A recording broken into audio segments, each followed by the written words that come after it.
Tayo po'y pinagpalang muling tanggapin ang salita po ng ating Panginoon. Our sermon text will be coming from 1 Corinthians chapter 13. We will be tackling the entire chapter po, 1 Corinthians 13, verses 1 to 13. Babasahin ko po mula sa FSV translation. Ito po ang salita ng ating Panginoon. Kung makapagsalita man ako ng mga wika ng mga tao at ng mga anghel, wala naman akong pag-ibig, ako'y nagiging isang maingay na pompyang o batingaw na umalingaw-ngaw. Kung mayroon man akong kaloob ng propesiya at naunawaan ko ang lahat ng mga hiwaga at ang lahat ng mga kaalaman, at taglayin ko man ang lahat ng pananampalataya upang mapalipat ko ang mga bundok, ngunit wala naman akong pag-ibig, ako ay walang kabuluhan. Kahit ipamigay ko pa ang lahat ng aking ari-arian, at ibigay ko ang aking katawan upang sunugin, ngunit wala naman akong pag-ibig, wala itong pakinabang sa akin. Ang pag-ibig ay matyaga at mabait, hindi mapinagbubuin, hindi mapagmalaki o mayabang, hindi magaspang ang asal, hindi nag-iisip para sa sariling kapakanan, hindi mayayamutin, hindi nagbibilang ng kamalian, hindi ito nagagalak sa kasamaan, kundi nakikigalak sa katotohanan. Ang pag-ibig ay nagtitiis sa lahat, nagtitiwala sa lahat, may pag-asa sa lahat, at may tiyaga sa lahat. Ang pag-ibig ay walang katapusan, ngunit maging ang mga propesiya ay matatapos, maging ang iba't ibang wika ay titigil, maging ang kaalaman ay lilipas. Sapagkat bahagi lamang ang ating nalalaman at bahagi lamang ang pinahahayag nating propesiya. Ngunit kapag ang lubusan ay dumating na, lilipas na ang bahagi lamang. Nang ako'y bata pa, nagsasalita ako tulad ng isang bata. Nag-iisip ako tulad ng isang bata. Nangangatwiran ako tulad ng isang bata. Nang sumapit na ako sa hustong gulang, ay tinalikuran ko na ang mga bagay ng pagkabata. Sapagkat malabo pa ang ating nakikita sa salamin, ngunit pagkatapos nito ay makakakita tayo ng mukhaan. Ang nalalaman ko ngayon ay bahagi lamang, ngunit pagkatapos ay lubos akong makauunawa, kung paanong ako ay lubos na nauunawaan. Samantala, nananatili ang tatlong ito, pananampalataya, pag-asa at pag-ibig. Ngunit ang pinakadakila sa mga ito ay ang pag-ibig. Ito po ang salita ng ating Panginoon. Sana po tayo mapagpala ng mga talatang ito. Samahan niyo po ako sa panalangin. Hingi po tayo sa banal na Espiritu ng paggabay sa atin. Kami po ay muling nagpapasalamat sa iyong kabutihan, o aming dakila at mabuting Diyos. Dahil po sa iyong patuloy na biyaya na pagpapakain sa amin ng iyong mga salita, para po sa kabusugan ng aming kaluluwa at sa kapahingahan din po nito. Lumalapit po kami, Panginoon, na tumihingi sa iyo ng kapasidad na umaunawaan, matanggap namin at maisabuhay ng tama ang mga talata na ito. Gayon din, Panginoon, ako po ay nananalangin na iwas mo po ako sa mga pagkakamali upang ang mga minamahal mong tupa sa aking pangangaral ay tunay na makakain ng dalisay mong salita. Gayon din, patuloy mo po akong paalalahanan na ako man na mangangaral ay nangangailangan ng mga bagay na mapupulot namin sa teksto. Sana po sama-sama kami ng aking mga kapatid na lumago sa pamamagitan ng mga nilalaman ng talata pong ito. At hari nawa o aming Panginoon, muli mo pong pakilusin ng iyong banal na Espiritu upang gamitin po ang iyong salita, upang ipakita sa amin ang iyong dakilang kalooban. Sa ngalan po ng aming Haring Pastol, ang amin pong Panginoong Hesukristo. Amen and amen. Isang napakalaking pagpapala po sa atin ng Diyos na nung tayo ay Kanyang iligtas, tawagin upang maging bahagi ng Kanyang iglesia, ay bigyan tayo ng pagkakataon ng pribilehiyo sa mga nalalabing panahon ng ating buhay from the moment that we have been saved, na tayo ay makapaglingkod sa Kanya sa pamamagitan ng paglilingkod sa bawat tao na inilalagay o dinadala ng Diyos sa iglesia. Nakita natin doon sa mga nakaraan nating talata, one of the principles that we have to always remember and to abide by is that the way for us to serve Jesus Christ bilang pagkilala natin sa Kanya bilang Panginoon is by faithfully serving the church, the people in the church, na ang ating mga kaloob na malaya na ibinibigay ng ating banal na Espiritu sa kung ano yung nais niyang ibigay sa bawat miyembro ng iglesia, ay dapat nating isinasaalang-alang na gamitin para sa ikabubuti ng bawat isa, sa bawat tupa ng ating Panginoong Hesukristo.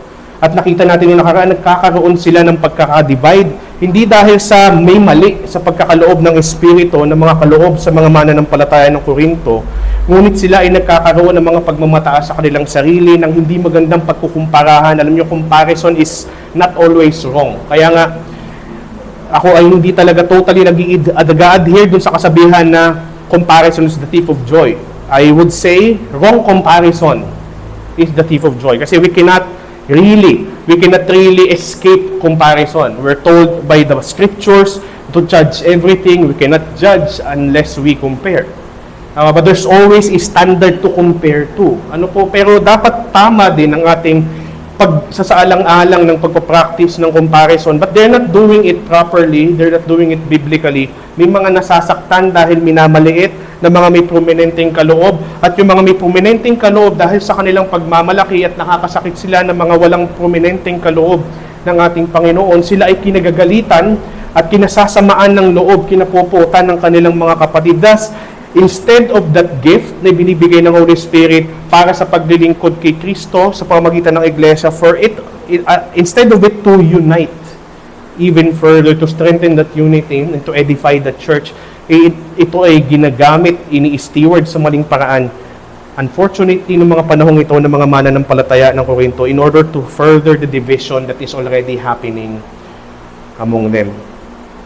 Napaalalahanan tayo sa ating mga nakaraang talata na dapat natin ginagamit ang ating kaloob, ang ating paglilingkod, para lalong magkaisa ang iglesia. Kaya nga ang nakaraan nating mensahe ito, ang bawat kaloob at paglilingkod ay para sa kaisahan ng iglesia. Ano man ang pagkakaiba ng kaloob ng Diyos sa bawat isa. Yes, there's variety of gifts, but no one is independent of each other. Ginamit nga yung reference or illustration ng katawan upang makita na ang bumubuo sa isang katawan iba't ibang bahagi. Hindi pwedeng lahat ay kamay, hindi pwedeng lahat ay mata, hindi pwedeng lahat ay tenga. And the Lord apportions each gift according to His infinite wisdom. Hindi ito out of the blue lang ginagawa ng Diyos. May dahilan at layunin siya kapag ka nagbigay ng kaloob upang magamit natin complementary of each other. Complementary of each other upang talagang lalong tumibay ang iglesia ng ating Panginoong Jesucristo. Nakita nga natin yung dalawa nating main points from the previous text. Ang paglilingkod ayon sa kaloob para sa kaisahan ng iglesia, at yung pangalawa yung paglilingkod ayon sa kaloob ng makabuluhan sa iglesia. No gift and no believer is, sabihin natin, without a purpose. Lahat ay may kabuluhan. Hindi tayo tinubos ng ating Panginoon, as I've said last Sunday, hindi tayo tinubos ng buhay ng ating Panginoong Jesus upang alisan lamang tayo ng silbi. Tayo ay binibigyan pa nga lalo niya ng greater purpose as we have been saved by the Lord Jesus Christ. Pero lagi nating natandaan, ang paglilingkod at ang pagiging gifted sa kung anumang kaloob sa atin ng Panginoon, and even kahit pa in-nourish natin ang ating mga kaloob sa ating Panginoong Jesucristo, even if we appreciate the gifts that we have sa ating Panginoon, pero it is totally incomplete sa ating paglilingkod, sa ating paggamit ng mga kaloob na ito, kung ang ating paglilingkod at paggamit ng kaloob ay walang pagmamahal. Alam niyo po, the recipe that completes everything else is love, especially in the church.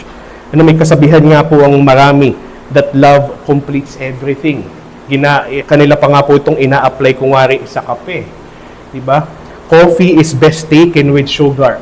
Sabi nila, it makes coffee sweeter. I would disagree otherwise, kasi I would rather have coffee na black lang. Pero syempre, for the general population, they would like their coffee to be sweet. Hindi ko alam kung gaano katamis, but the point is, it is love that sweetens our use of gifts. It is love that sweetens our service to the Lord Jesus Christ, at ang pag-ibig ang siya ring nagpapatamis sa ating paggamit ng kaloob para sa ikabubuti ng bawat isa. Kasi it makes things really aligned. Ini-align nito ang ating paglilingkod doon sa layunin ng ating Panginoon na talagang makabuti para sa bawat isa. Ang ating kaloob nga, sabi ng mga nakaraan nating talata in the previous chapter, ay hindi para sa ating sarili. Hindi tayo binigyan ng kaloob para maging means ito ng self-exaltation or self-popularity or self-importance, but rather for us to be able to deem others. Sabi nga ng Philippians 2, consider others as more important than yourself.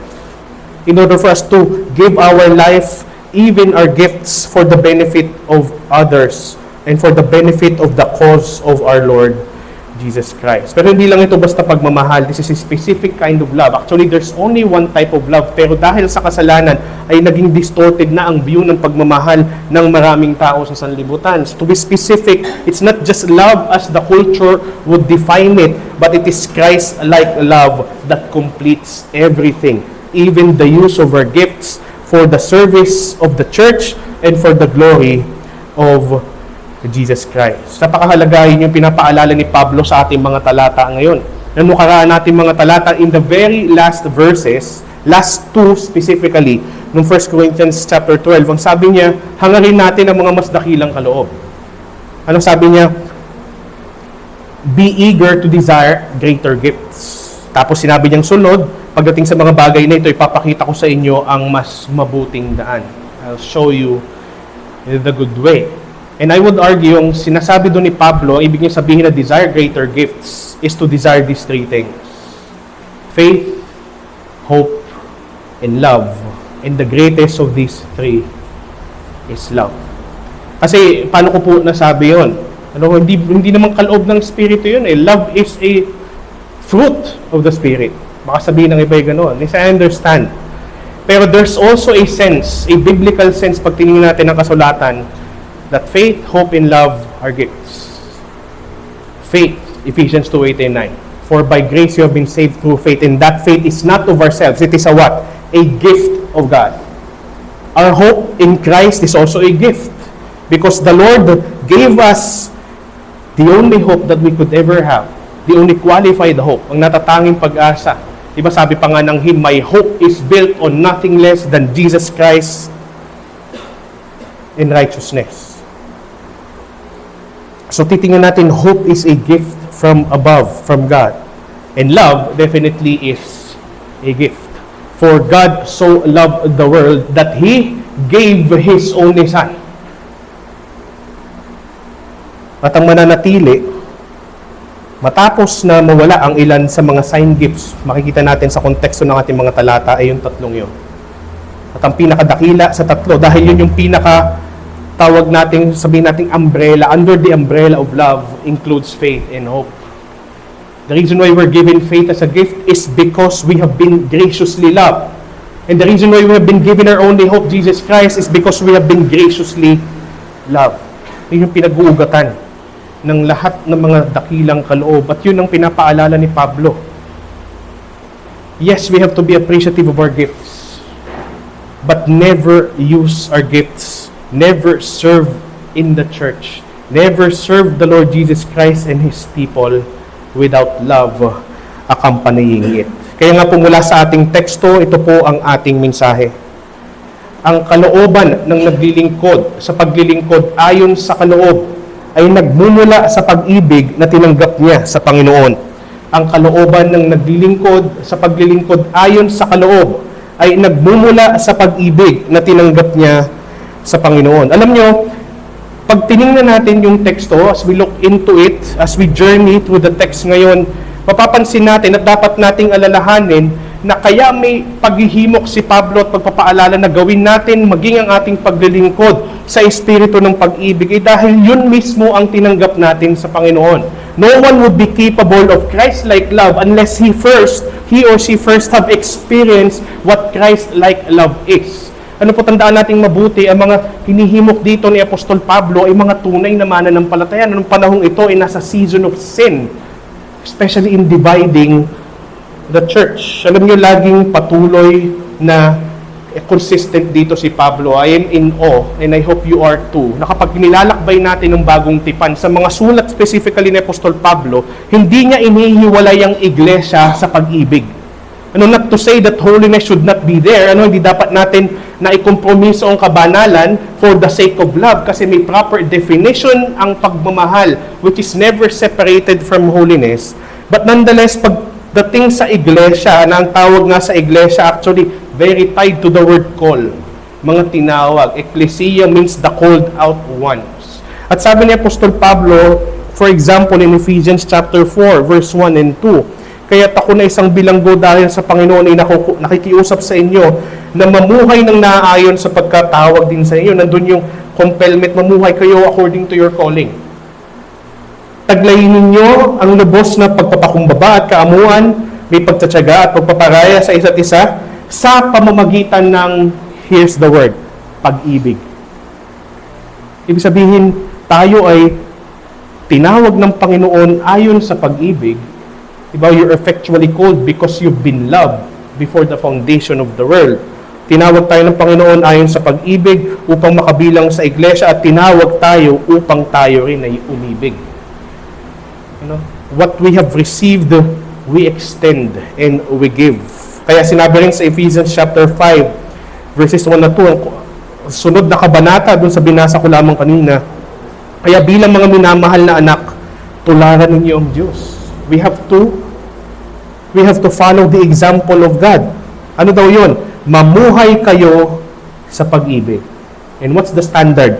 Kung paanong inibig tayo ni Kristo at ibinigay ang kanyang sarili para sa atin bilang isang mabangong handog at alay sa Diyos. It's consistent always that we have to love in accordance to the love that we have received from the Lord.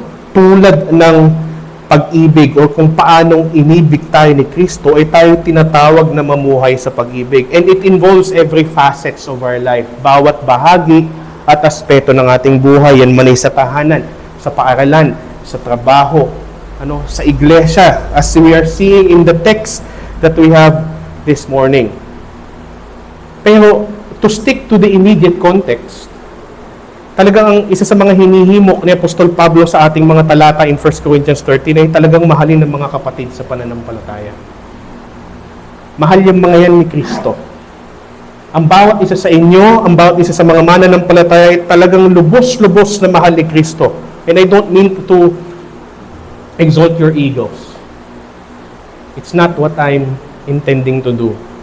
But instead, alalahanin nyo na ang lubos na pagmamahal ng ating Panginoon ay nanggagaling, hindi dahil sa kaibig-ibig tayo, pero nanggagaling dahil ito'y katangian niya mismo.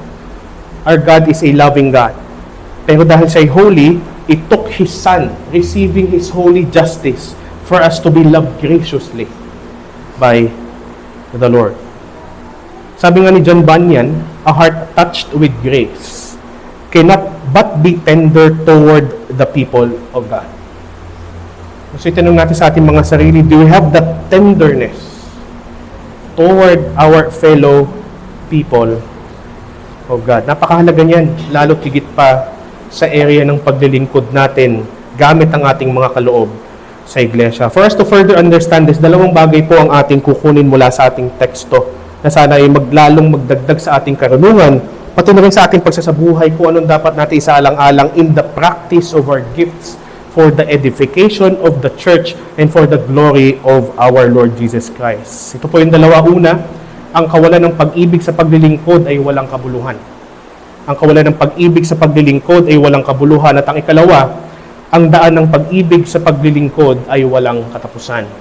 Ang daan ng pag-ibig sa paglilingkod ay walang katapusan. Talakayin po natin yung una, ang kawalan ng pag-ibig sa paglilingkod ay walang kabuluhan. If you're holding your Bibles with you, maaari ang sinasabi dun sa 1 Corinthians 13 na parang subheading or title is ang pag-ibig.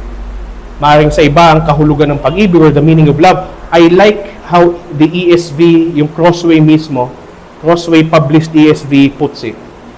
Nakalagay doon, the way of love. Ang daan ng pag-ibig. At yun po talaga ang pinapahiwatig ni Pablo sa mga talatang ito, na lahat ng dapat natin gawin, malalo na ang paglilingkod, ay dapat pinadadaan natin sa pag-ibig. Pinadadaloy natin sa pagmamahal. At dito makikita natin, sa unang 3 talata ng ating teksto, sinasabi ni Pablo na kahit ano pa ang iyong kaloob o ang ating kaloob, kahit gaano pa tayo kahusay sa ating mga paggamit ng kaloob, kahit gaano pa natin nanunurture ang ating kaloob. Ngunit kung tayo ay walang pagmamahal sa ating pag-exercise ng ating mga kaloob, ang pinakapunto ni Pablo is ito, wala tayong kabuluhan. Makikita natin yan in verse 1. Tingnan niyo po, sa larangan ng pagiging elokwente sa pagsasalita, Kung makapagsalita man ako ng mga wika ng mga tao at ng mga anghel, wala naman akong pag-ibig, ako'y nagiging isang maingay na pompyang o batingaw na umalingaw-ngaw.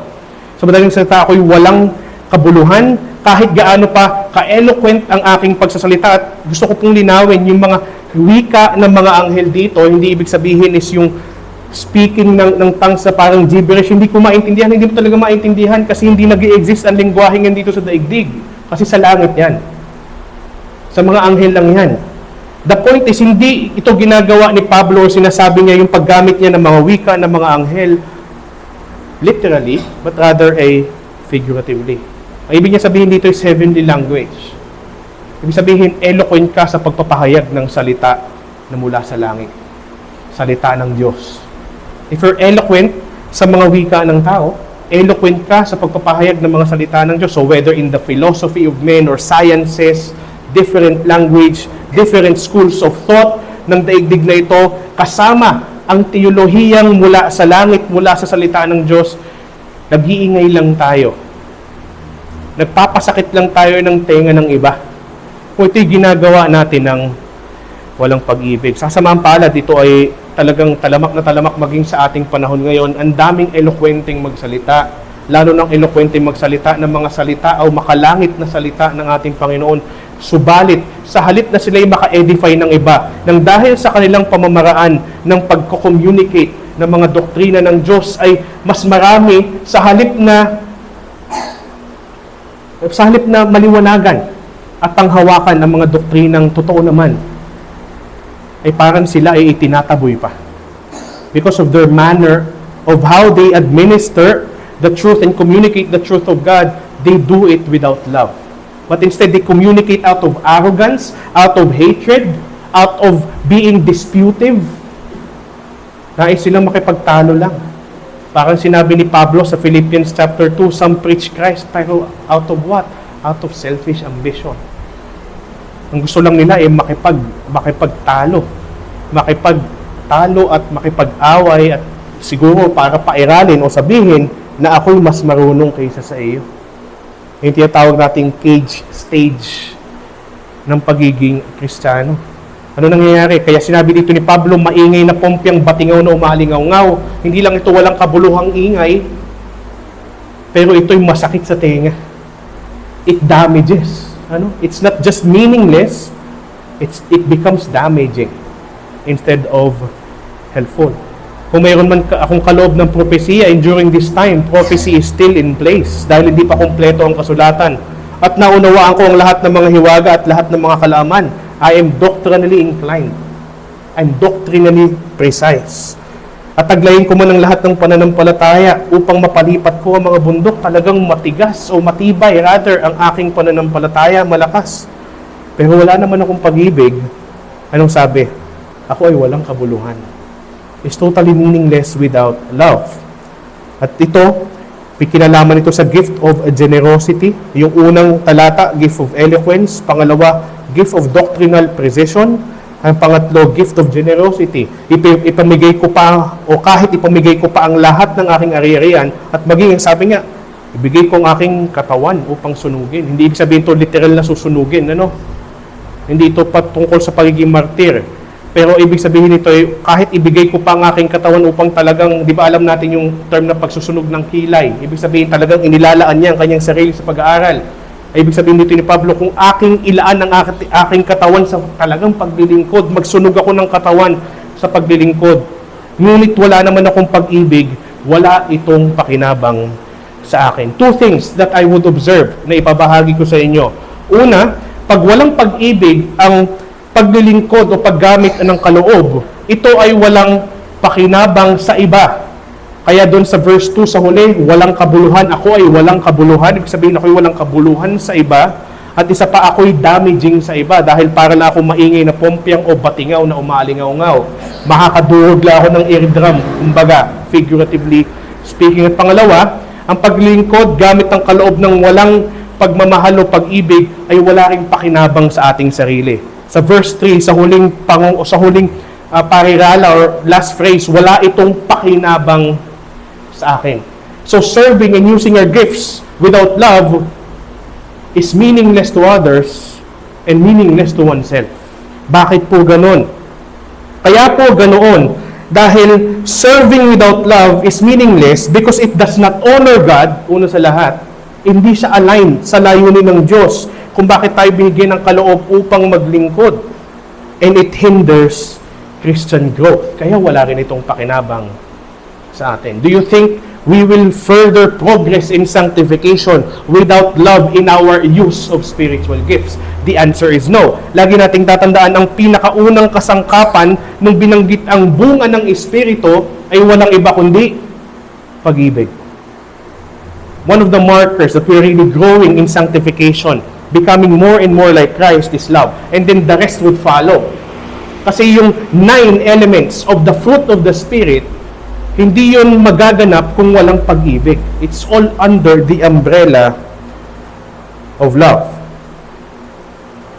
At pagka ganoon na nangyari, ang mangyayari po ay as a consequence ng paggamit natin ng ating kaloob at paglilingkod ng walang pag-ibig, as a consequence, God is blasphemed. Kasi it's damaging to other people. Thus, nasisira yung ating testimony in the Lord Jesus Christ. God is blasphemed. Pangalawa, and the church is in chaos. Nagkakaroon ng disorder. Tandaan natin sa mga susunod na kabanata in 1 Corinthians 14:33, may pinaalala si Pablo. God is not the God of disorder, but of order.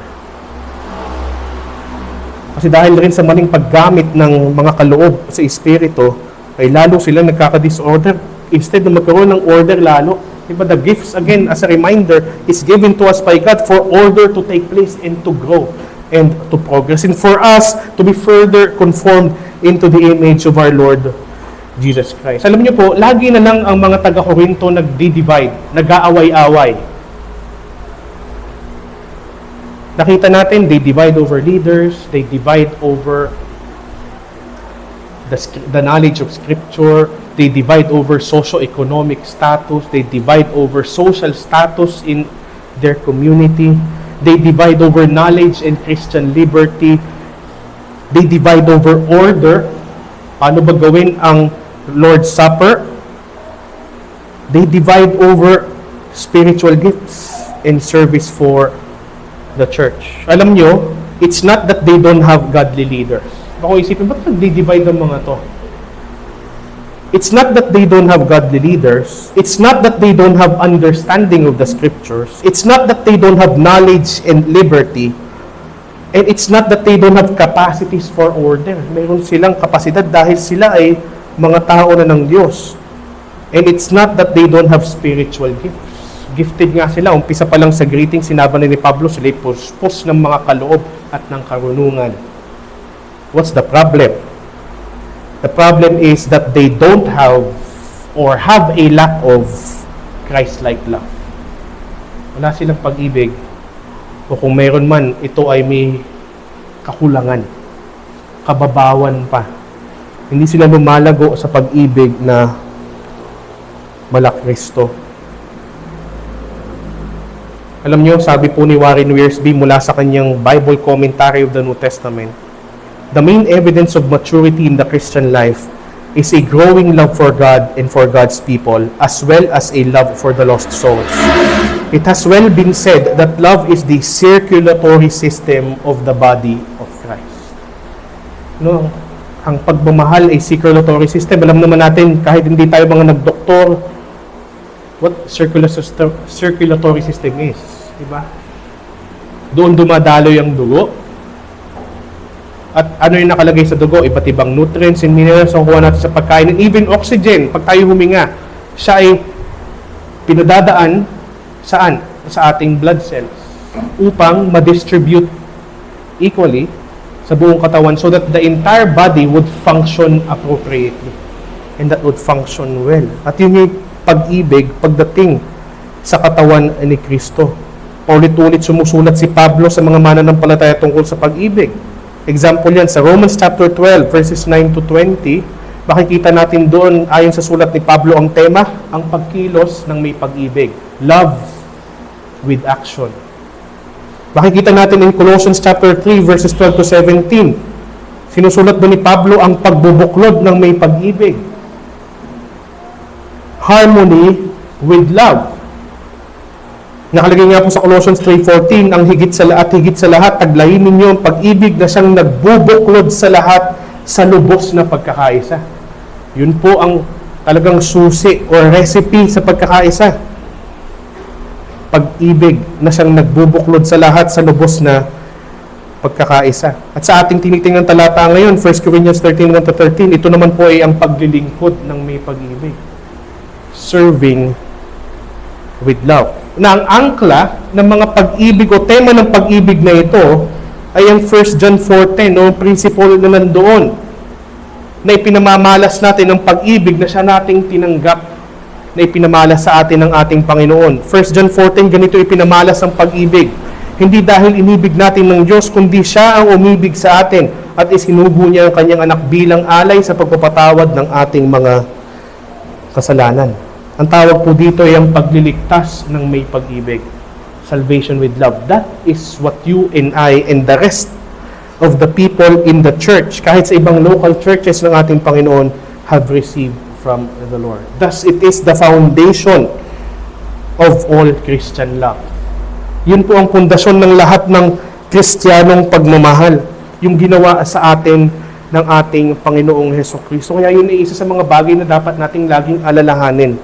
Pag tayo ay dinadapuan ng mga tukso na maaaring magmalaki sa ating kaloob, sa ating paglilingkod o tamarin sa ating paglilingkod o sa ating mga kaloob o di kaya naman ay magkumpara sa hindi magandang paraan o magkaroon tayo somehow ng mga covetousness or envy na sana ganito rin ang aking kaloob na parang nakita natin sa 1 Corinthians 12 dahil hindi ako mata, hindi na ba ako kabilang sa iglesia? Sa mga panahong ganoon, lagi nating isipin, nagkukulang tayo sa pagmamahal. Una sa Diyos, kaya nagkukulang tayo sa pagmamahal sa ating mga kapatid. When we have or we give in to those temptations na binanggit ko.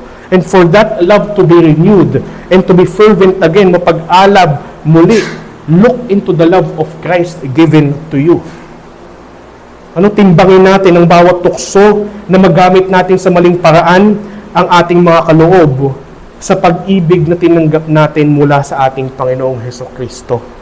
At higit na mas matimbang yon kaysa sa kaunamang tukso na magamit natin sa maling paraan ang ating kaloob na galing sa Espiritu. Sabi nga po ng Puritan na si Richard Sibbes, love is the life and soul of all duties.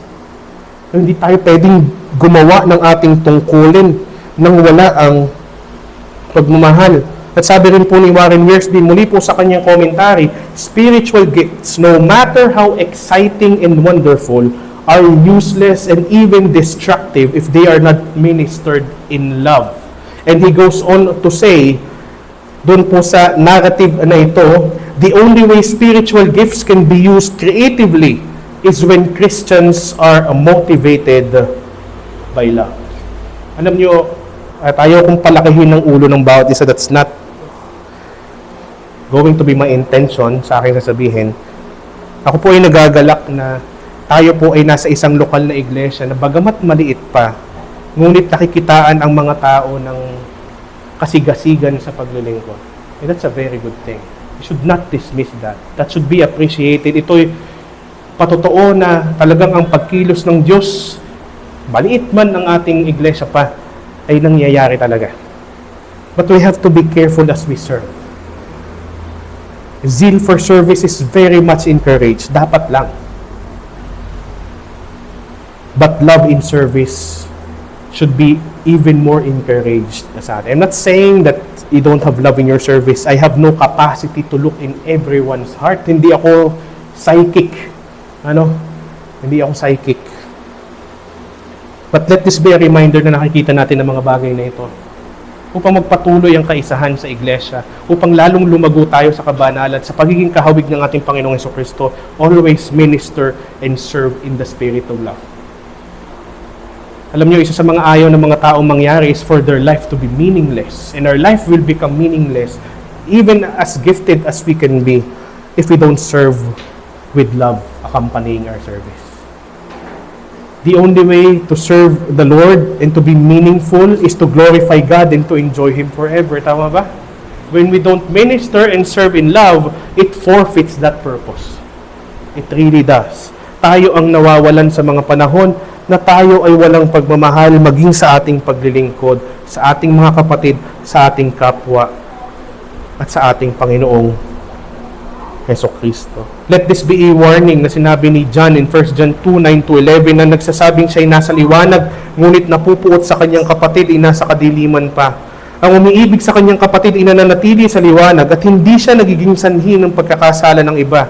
Ngunit ang napupuot sa kanyang kapatid ay nasa kadiliman pa. Lumalakad siya sa kadiliman at hindi niya nalalaman ang kanyang pupuntahan sapagkat binulag siya ng kadiliman. Let this be a warning para i-examine natin ang ating mga sarili. Am I wrathful against my fellow brethren in Christ?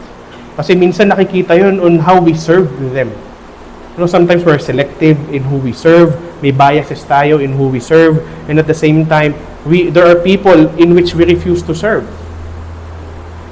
Or sometimes we envy other people because they have a different form of service or role in the church to play na gusto sana natin, pero ang banal na espiritu, iba ang binigay sa ating kaloob. We become non-appreciative of the gift na talagang mapagbiyayang binigay pa rin sa atin ng ating banal na espiritu. Pero in so doing, kailangan nating itanong sa ating mga sarili kung tunay nating mahal si Kristo, na kung saan ay na-extend at nag-overflow to upang mahalin natin ang ating mga kapatid. We'll serve them in the spirit of love.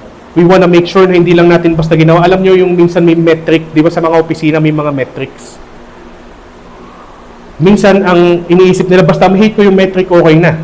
Most offices are providing services to other people.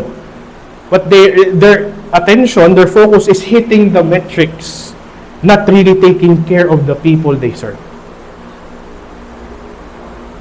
I would like to have a different mindset. Hindi tayo kumpanya, tayo iglesia. Maganda yung metric just to check if I am really maturing.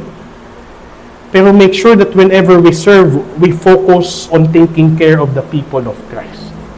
That they are loved, they are cared, that they are cherished. Kaya nga bilang tanong, mahal mo ba? Ano, mauuso na naman yung tanong na yan pagdating ng Pebrero. Usually, pag kami mga nag-uusap-usap, tapos meron silang nire-resolve ang problema sa pag-ibig, biglang tatanungin, iyak ka nang iyak dyan, mahal mo ba? Diba nagkakatanungan minsan ng gano'n? Minsan dinadaan sa biro pagka nagkakabuyuan, mahal mo ba? Pero magandang tanong din yun sa atin. Mahal mo ba? Una, si Kristo, ang ating haring pastol. Pangalawa, ang mga tupa niya.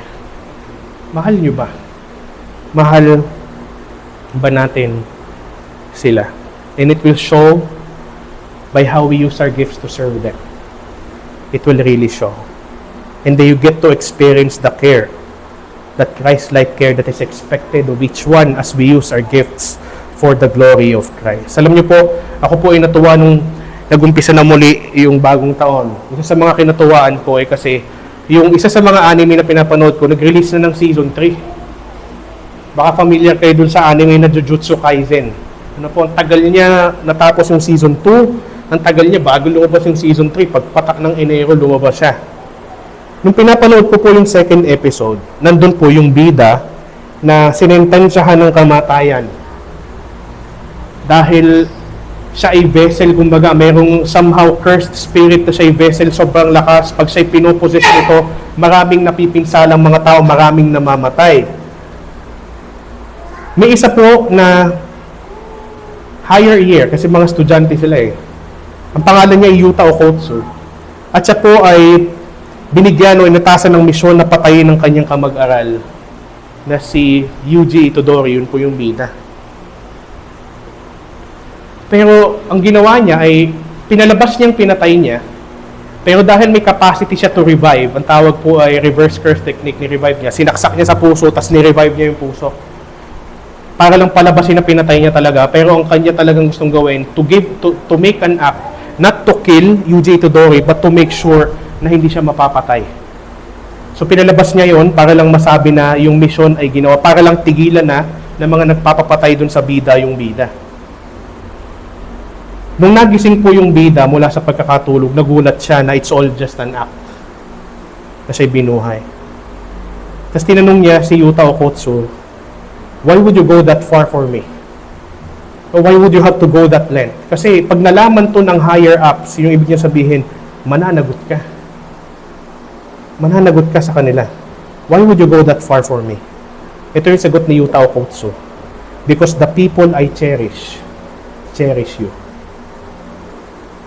Because the people I cherish you. At isa yung nung aking pinanood yun, actually this week lang, ito, ganun dapat ang mga Kristiyano.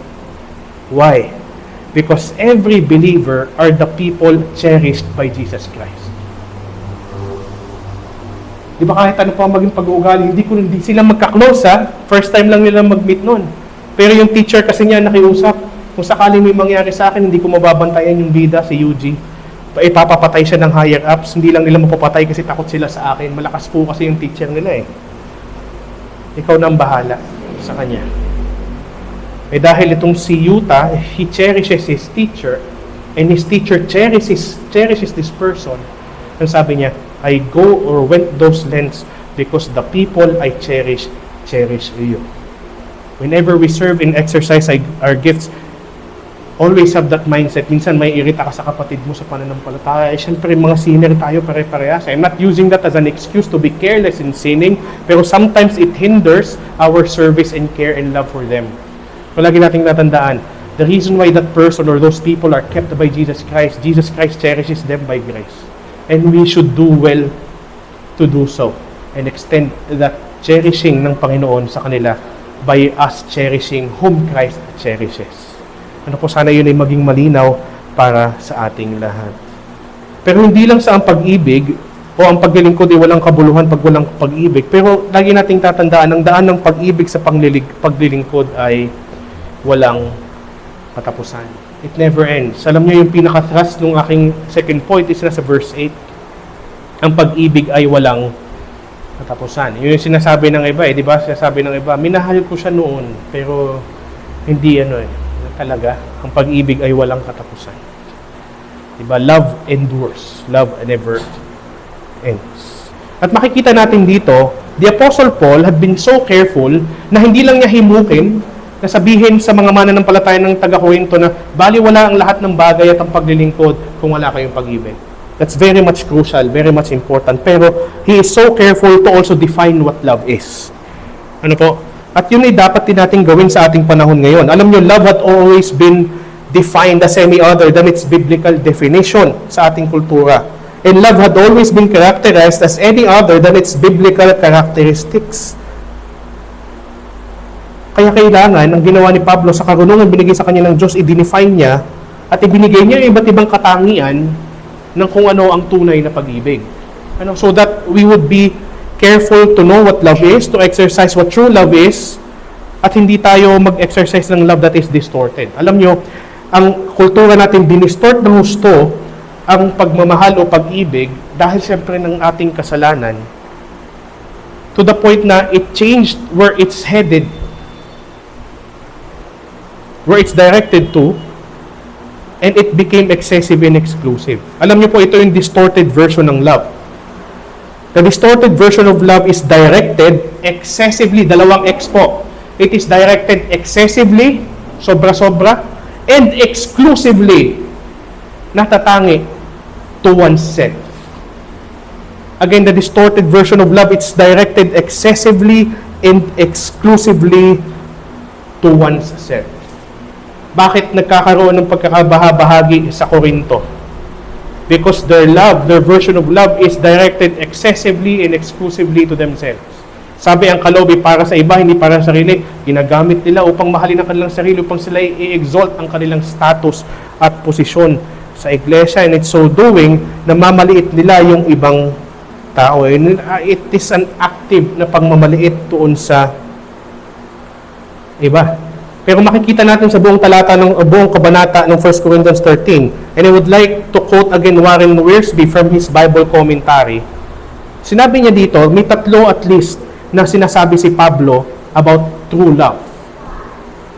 Una, love is enriching. Makikita natin sa mga unang tatlong talata kanina, love is enriching. May mga gifts na ganito for the service of the church to enrich the knowledge and many more, to enrich yung pangangailangan, kasi may gift of generosity rin dito na binanggit, to enrich the Christian people. Hindi pagyamanin o payamanin, hindi ganon, but to enrich their Christian experience, their experience of Christ, dahil may mga gift kagaya ng communication of the truth, interpretation or understanding of the truth, at saka generosity sa iba't ibang aspeto. Sinabi rin ni Warren Wiersbe na hindi lang love is enriching but love is edifying, 4-7. It builds up. Kasi knowing na we are dealing with fellow sinners, saved by grace, pero may remaining sin pa rin, kailangan ng patience, ng kindness. Kailangan we don't keep records of wrongs at maraming pa. We still hope, we still trust, we endure, and love should always be in the spirit of rejoicing in the truth and not in evil. At pangatlo, sabi ni Warren Wiersbe, love is enduring. It never ends. Verse 8, ang pag-ibig ay walang katapusan. At sa pinakahuling talata, samantala nananatili ang tatlong ito at kasama ang pag-ibig sa mga nananatili na ito. Alam niyo, napakaraming katangian dito ng pag-ibig na binanggit. Matyaga. Love is patient. Ang dami-daming pwedeng unang banggitin, ba't kaya matyaga ang una? Because love should be directed to a fellow sinner. And since fellow sinner yan, kailangan mo talagang magtyaga. We have to be patient. We have to be patient with a fellow sinner. It's kind. We don't become hostile just because someone is hostile. We don't have to be frustrated tapos hindi siya mapanigbuguin. Hindi mo pagmalaki o mayabang, hindi kagaya ng ginagawa ng mga taga-Korinto, lahat na lang kanilang itinaas sa kanilang sarili. Hindi rin magaspangangasal, hindi nagmamaliit ng iba. Hindi nag-iisip para sa sariling kapakanan. Yun yung sinasabi ko, it's not supposed to be directed to oneself, but directed to others. Alam nyo, may tinatawag tayo natural self-love. Hindi po masama yun. Pero pag ito excessive at exclusive, nagiging sinful na siya. Ano po? Hindi mayayamutin, hindi madaling magalit sa madaling salita. May self-control, which is kakabit ng patience. When somebody lashed out at him, you don't lash out back at once. Mas maganda, i-withdraw mo na lang ang sarili mo.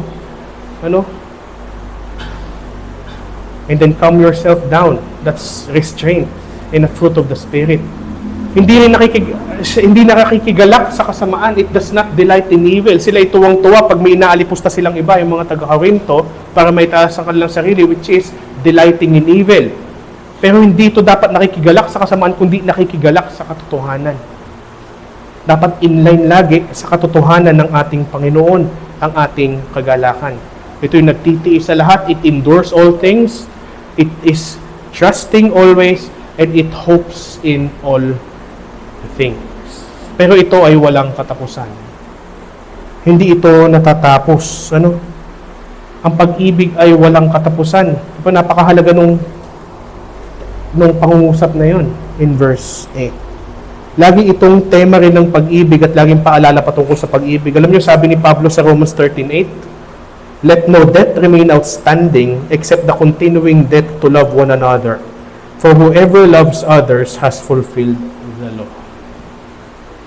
Kung meron mang illustratively speaking, utang na hindi natin mababayad-bayaran, ito yung pagmamahal sa iba. Bakit? Hindi dahil utang natin sa iba yon. Utang natin yun sa Diyos. Yun yung lagi natin tandaan. And we are incapable of paying that debt. That's why Christ had to pay it in full on our behalf.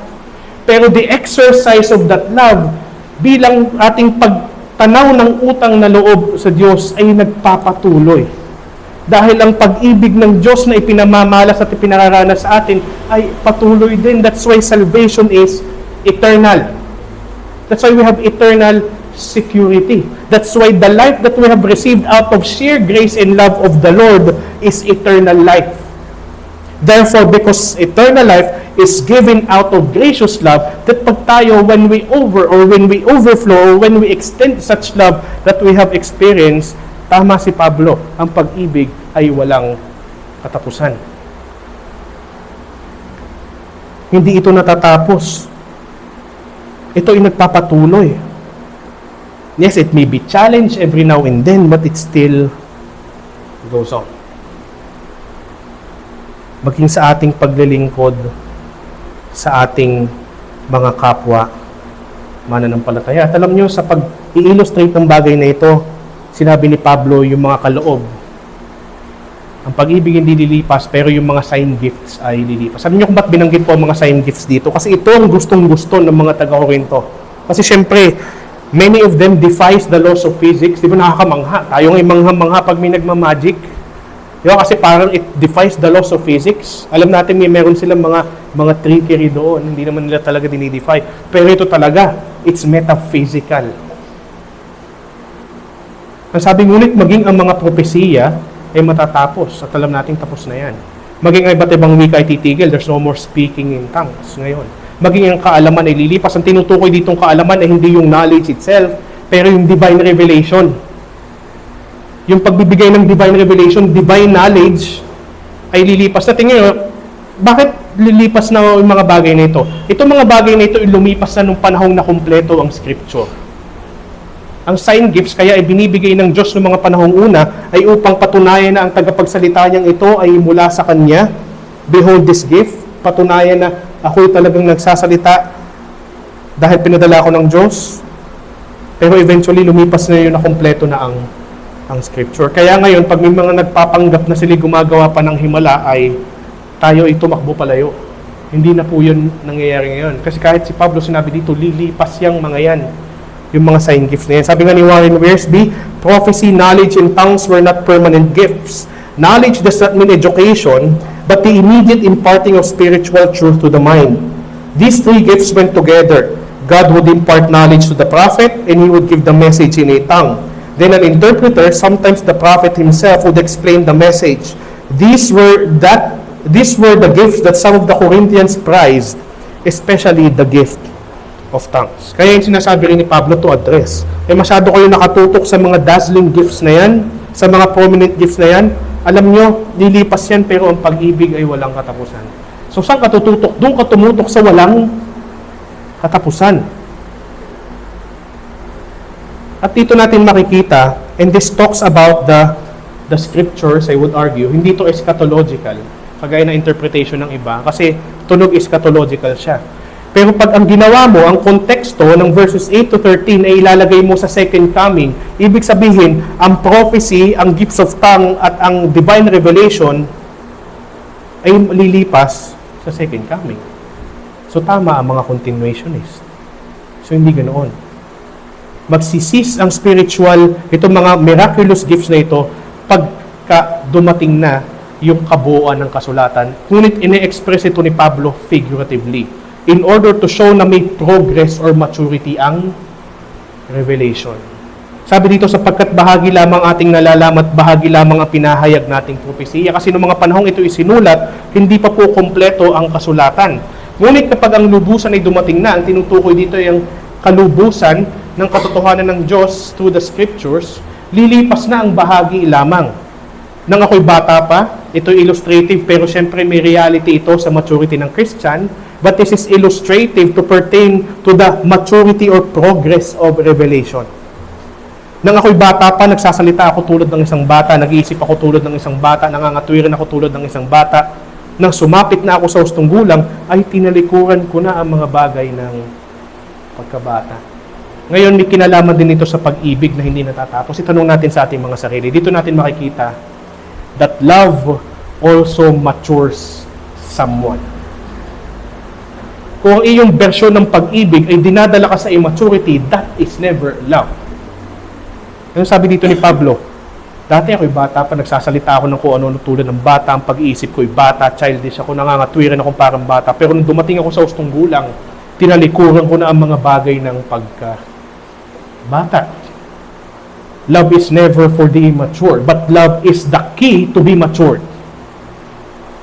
Yun yung kailangan natin na tandaan, lalo na sa pag-exercise natin ng spiritual gift. Pero ito rin is in the context of progressive revelation rather. Kung dati, pautay-utay lang, Genesis 3:15 ng gospel, tapos biglang habang tumatagal, lumilinaw at lumilinaw. Sabi ni Paul, balang araw, darating ito sa kahustuhan na mauunawaan ko na ang lubos ang aking sarili pag lumabas na ito. Kasi they have to operate based upon the scriptures that they have, which is hindi pa kumpleto ng mga panahong ito ang New Testament. Kaya ang sabi ni Paul, sapagkat malabo pa ang ating nakikita sa salamin, ngunit pagkatapos nito ay makakakita tayo ng mukaan. Ang tinutukoy ditong mukaan, di ba nakatingin ka sa salamin? Pagka ikaw ay tumingin sa salamin, nakikita mo mukaan. Pero, malabo. Malabo pa.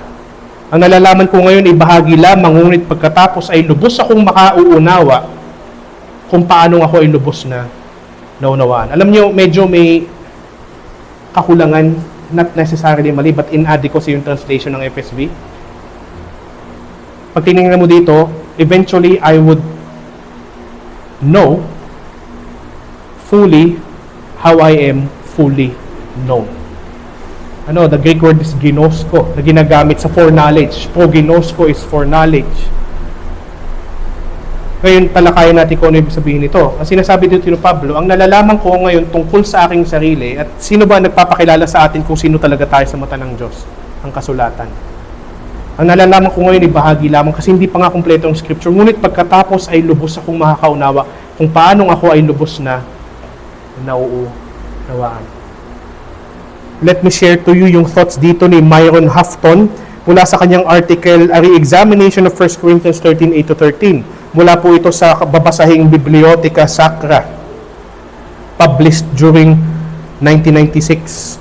And I quote in Tagalog, sinasabi ni Pablo na noong siya ay sumusulat, mayroon siyang hindi pa ganap na pagkaunawa sa kanyang sarili. Ngunit kapag dumating ang ganap na kapahayagan, makikita niya ang kanyang sarili ayon sa kung paano siya nakikita ng Diyos. Dahil ang mga mananampalataya sa kasalukuyan ay nagtataglay na ng kumpleto na kapahayagan, nagagawa nilang maunawaan kung ano ang itinuturo ng salita ng Diyos tungkol sa kanilang mga sarili. Si Pablo na may bahagyang kapahayagan at may hindi pa kompleto na kanon ng kasulatan ay nakita ang kanyang sarili ng malabo o nakikilala niya ang kanyang sarili sa bahagi lamang in verse 12. Ang mga mananampalataya ngayon sa kabilang banda ay nagtataglay na ng kumpletong kanon ng Biblia at nakikita ang kanilang mga sarili ng harap-harapan, ibig sabihin malinaw at tuwiran. So dahil we have the complete 66 books of the scriptures, we're able to see who we really are in the sight of God. Una, apart from grace. Pangalawa, within His grace. Ano po? So ito ay para hindi tayo malito, baka sabihin natin second coming to, madali kasing isipin na ganun dahil may face-to-face reference and so on. Hindi po yun yung konteksto. Kasi ginuulitin ko, pag ginawa natin itong second coming reference, itong propesya, pagsasalita sa iba't ibang wika at yung direct revelation ay nagpapatuloy pa rin ngayon, which we all know no longer continuous. Kaya hindi tayo continuationists, we are cessationists. So there. Pero sa kabila ng lahat ng mga bagay ito lang yung gustong puntohin ni Pablo. Samantala, mananatili ang tatlong ito. May tatlo siyang binanggit na hindi mananatili, sign gifts, na gustong-gusto ng mga taga-Korinto. Sabi niya, may tatlong mananatili, doon kayo tumutok. Be eager to desire greater gifts. Faith, hope, and love.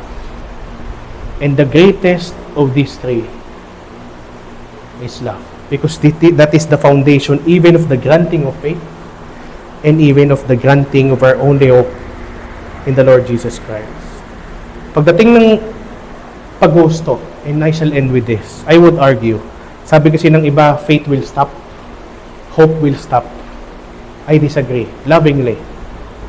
I would say faith will be perfected, and hope will be perfected, and love will be perfected. Hindi naman ibig sabihin na pagka mukhaan mo nang nakikita sa ang Panginoon, that's necessarily an extermination of faith. I don't need faith, I can see face to face. Hindi. We still believe the things, kahit sa siyensya, we still believe the things that we are seeing directly. It strengthens it, not erases it. Ano? Kaya minsan medyo nagkikringe ako, ito na may personal ko lamang, pagka, oh Lord, haste the day when my faith shall be sight. Parang inisip ko, talaga bang i-replace ng sight ang faith? Or will it perfect it? Kaya I stand in the position, it will perfect our faith. Pero lalo na yung love, it will be perfected. Pagdating ng mga panahong yun, hindi na natin kailangan mag-away-away.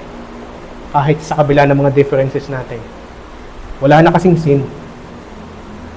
And until then, sa panahon pa lang ngayon, as we are waiting for that to occur, where our faith, hope, and love will be perfected, sikapin na natin ngayon na ito ang pakatutukan, lalo na sa ating paglilingkod para sa kadakilaan ng Panginoon at sa kaibubuti ng Kanyang Iglesia. Kaya bilang hamon, ito'y kukunin ko na rin lang mula sa mga panulat ni Pablo.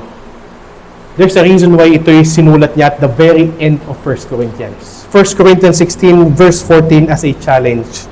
Gawin ninyo ang lahat ng may pag-ibig. Do everything with love. Yan ang kakulangan at kawalan noon sa panahon ng mga taga-Korinto nung sila'y sinusulatan. At sana'y patuloy na maging paalala sa atin, maging sa paglilingkod, gawin natin ang lahat ng bagay ng may pag-ibig. Pag-ibig na nagpapakita na tayo tunay na tumanggap ng husto-hustong pag-ibig mula sa ating Panginoong Hesukristo. Sana po lahat ng mga bagay na ito na ating tinalakay ngayon ay magdala sa atin ng biyaya at kapayapaan. Tayo po'y manalangin, ihanda po natin ang ating mga sarili sa ating pakikibahagi sa banal na hapunan. Aming dakila at mabuting Diyos, kami po ay nagpapasalamat sa iyong mga talatang ipinaalala sa amin. Help us to do everything with love, even our service for our Lord Jesus Christ. Sana po sa aming paglilingkod, ito'y tunay na makapagtaas sa iyong pagkapanginoon, sa iyong pangalan, tunay na makapagpatibay sa pagkakaisa ng iyong iglesia, at sana tunay na makabuti para sa bawat isa ng miyembro po ng iyong kawan. Mga mapagbiyaya mong tinawag upang sila rin ay magmahal na kagaya ng pagmamahal mo sa amin. Maraming salamat po, aming Panginoong Diyos, sa lahat ng mga bagay na ito. Patuloy niyo po kami paalalahanan of the union that we have in you, of that union na dapat namin patatilihin at palakasin, lalo na sa aming pakibahagi sa banal na hapunan, which is not only our fellowship with you, but our fellowship with our fellow brethren in the presence of you, aming Panginoong Hesukristo. Maraming po salamat sa mga bagay na ito. Nawa po ikaw ang tumanggap ng kapurihan at karangalan sa aming mga tinalakay ngayon, sa ngalan po ng aming Haring Pastol, ang amin pong Panginoong Hesukristo. Amen and amen. Ang lahat. This sermon was preached by Pastor Francis Talon of New Life Reformed Baptist Church. We warmly invite you to join us every Sunday for our preaching and worship service at 9 a.m. Come and hear God's word faithfully proclaimed. To God be the glory.